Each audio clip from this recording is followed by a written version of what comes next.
Hello everyone and welcome to Cinderfall Gaming. And so we've got another Seraphon topic to discuss today.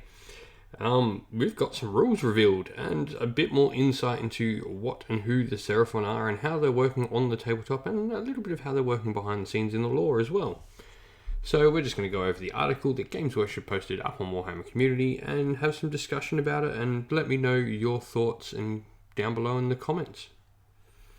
So, for everyone, is like this first sort of topic they've got. When building a Seraphon army, you will start by choosing between the Savage Coalesced and Mysterious Starborn, each which offers you a suite of thematic and powerful battlefield benefits. Regardless of which you select, you'll get access to nifty abilities. The first, Contemplations of the Ancient Ones, lets your Slan change their spells mid-battle, allowing you to tailor your strategy for your opponents.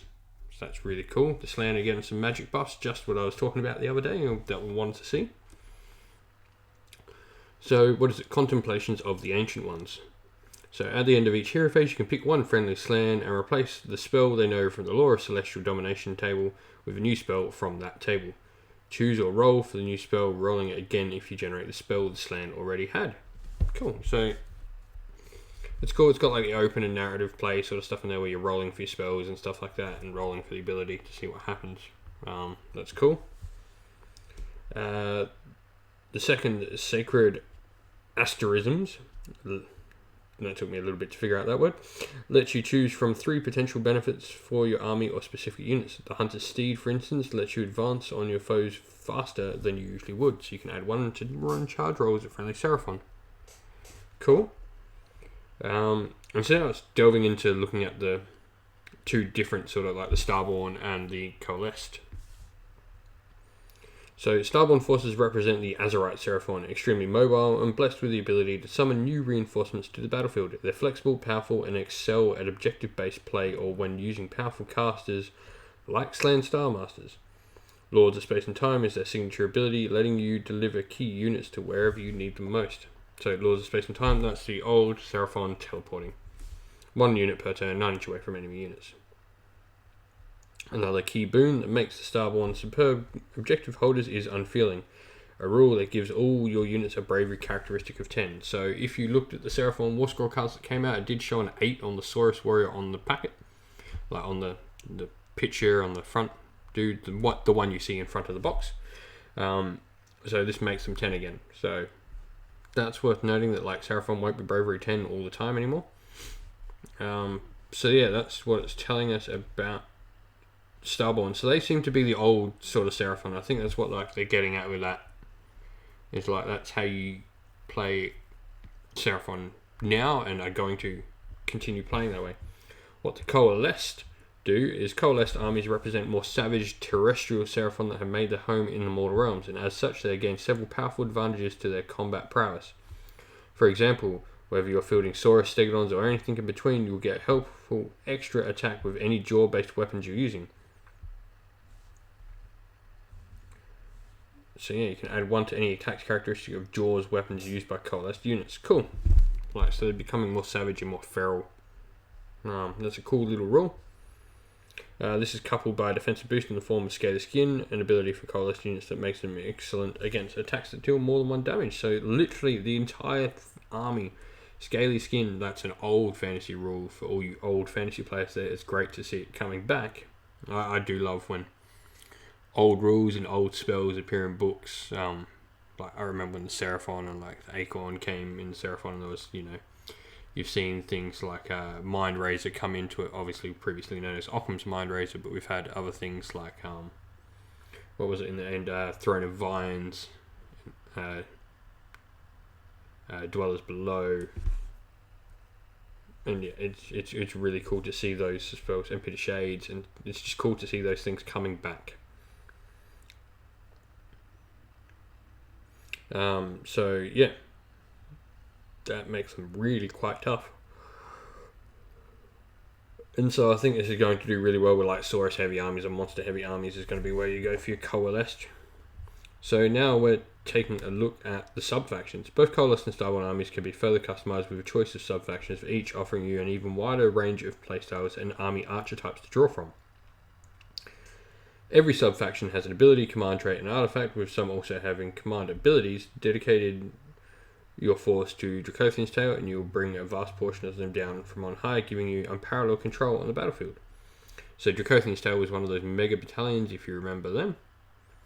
So instead of setting up friendly Dracothian's Tail unit on the battlefield, you can place them on side, so it's set up waiting to appear at command a reserve unit. And yeah, you can set up one for every unit you've already put on the board. And you can set up one or more of the reserve units waiting to appear at the command of the battlefield more than 9 inches away. Cool, so it's like an army-wide deep strike, that's cool. The Fangs of Sotek, meanwhile, are the perfect army for lovers of skinks, as you get a bonus move with these nimble skirmishes at the start of the game, and a command ability that can seriously disrupt enemy charges. So, yeah, 3 inches the move characteristic of all skinks in the first battle round, that's cool. Coatl, so yeah, another older Lisbon thing coming back. Coatl's Claw allows you to unleash the full might of your Coalesced Saurus units, as well as giving you plenty of command points to play with thanks to an excellent command trait. So you add 1 to the hit rolls for attacks made by Coatl Claw's Saurus units that made a charge in the same turn, and the command trait's talking about Dominant Predator. Roll the dice each time your general is used to issue a command to a friendly Coatl Claw's Saurus unit. On a 4+, you receive an extra command point, so you get it back on a 4+, that's cool. Finally, the Thunder Lizard lets you field armies of nothing but super durable Stegodons. Cool. Stegodon armies, like, there you go, everyone. You got your monster armies that you wanted. All Stegodon armies. I've got a friend who's already talking about. So, top War Scroll changes. So, it's going through a few little War Scroll changes. The first one is that the Troglodon is now a wizard. And it adds 1 to casting, dispelling, and unbinding rolls for this model. In addition, the model can attempt to unbind spells that are cast anywhere on the battlefield and attempt to dispel endless spells anywhere on the battlefield. So it's got a Comet's Cool spell, which is cool. Most old Lisbon players will remember summoning the Comet of Cassandora on their foes all the time. Saurus Warriors, meanwhile, have been given an extra point of rend on the Celestia Crubs and a bonus to their attacks when fighting in larger groups. So, ensuring that the heavy infantry are truly a match for the terrifying foes they bred to fight. Cool, so they rend 1, damage 1, and yeah, we'll add 1 to the attacks characteristic of a unit's Celestial Clubs or Celestial Spears when it has 15 or more models. So you'll be having like 4 attacks on a Saurus Warrior pretty easy if you go with a Coalesced. And Bound Endless Spells is the other thing. So we've played around, like, this is an interesting thing. Seraphon aren't getting any endless spells, and very much like Cities of Sigmar, they've used that as a way to play into the army and how it doesn't. So while Cities of Sigmar sort of use unchained power that these spells can be pushed back on them and they get all these empowered spells off, the Seraphon instead are the only people who can move there in the spell. So very much like the Ossiarch Bone Reapers and their whole like soul tethered, soul to eyed. I can't quite remember what the rule is called. But yeah, this allows you to throw a Purple Sun or a Gemini's of August or a Quicksilver Swords out and not be hurt back by it, which is really, really cool. I do like not necessarily giving armies their own endless spells, but playing with endless spells in some sort of mechanical way is really cool. Like they did it with cities, it's really cool. I'm a big cities player myself and I really enjoy it. I think this is going to be really cool for Seraphon players and to see how they can use endless spells well. And then at the end it's just going, and more. But yeah, we're just going to we could fill a whole week's worth of articles with new rules goodness for Battletome Seraphon, but for now you have to wait until you've got your own copy to see it all. In the meantime, check out the latest lore in our preview and stay tuned for our final preview later in the week where we show you how to build Warhammer Age of Sigmar's or wildest list ever. They're of course talking about the Stegodon list. So, thoughts overall on the rules. I really, really like the rules that they've shown off. I think they're really embracing the narrative of the Seraphon. We're getting, and I like the idea that you're going to be able to choose what sort of Seraphon you are. Are you this Age of Sigmar style Seraphon that lives in Azir from up high and is all celestial warriors sort of thing, or are you Seraphon that are turning into more, I say civilized, but I use that loosely, obviously, Seraphon who are inhabiting the realms. That's a good way to put it. And yeah, I really look forward to. We're going to have a heap of battle reports. I'm going to get my cousin around to play lots and lots of games with the Seraphon when they come out. So don't forget to check back on the channel, and we'll he's got a sizable Seraphon force. Probably knock up some Past the Glory campaigns and some battle reports of varying sizes and stuff. But yeah, I'm really looking forward to this Seraphon book. I think the rules really embrace the narrative, and I think the narrative is taking a really cool direction with the two sort of ways that Seraphon interact in the realms.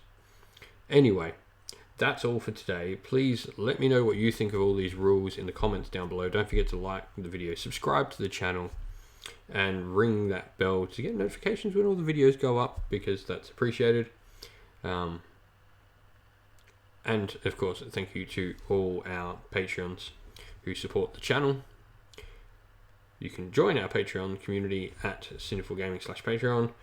And that is all for today. I hope to see you when they unleash the Stegodon article, because I'm going to go all over that because I can't wait to see what that list looks like. Thank you all. I'll see you all again real soon.